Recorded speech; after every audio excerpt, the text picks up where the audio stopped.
At our April 18th council meeting, the first big item on the agenda was a decision to purchase the city's first 2 photo radar cameras.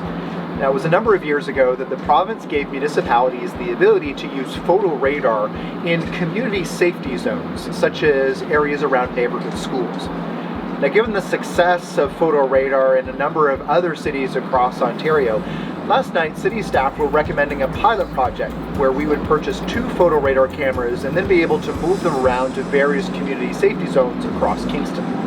The council unanimously approved the pilot project, which means that our first two photo radar cameras will be operational later in 2024.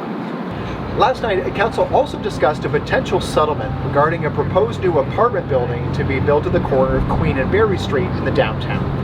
Now, whether or not the development goes ahead will be the decision of the Ontario Land Tribunal.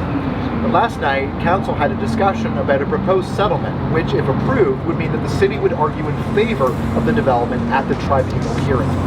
The proposed settlement involved a reduction in the height of the building from 16 to 15 stories, a smaller podium along the street level, and a contribution of $300,000 towards supportive housing in Kingston.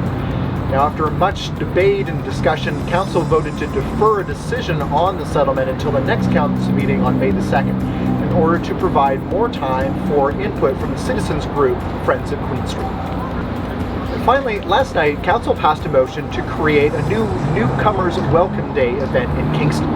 Now, given the rapid population growth in the city over the last few years and the large number of new residents here in Kingston, this Newcomers Welcome event would be an opportunity to create connection and also ensure that new residents to Kingston have information and resources needed to ensure they can succeed and thrive here in our community. Now, staff will be reporting back to council by the end of this year with more details on what the Newcomers Welcome Day will look like, with a goal to launch the very first annual Newcomers event in 2024.